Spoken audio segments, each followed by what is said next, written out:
Today I decided to start keeping a journal because I'm going to embark on a journey to California.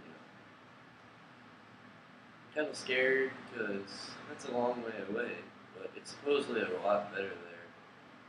There's been cholera outbreaks, overpopulation. It's not ever clean here, and I don't know. It can't be any worse there. It's hard to get worse than this. Donner said he knew a way, a shortcut to California. I just hope he's right and I get there soon before winter comes.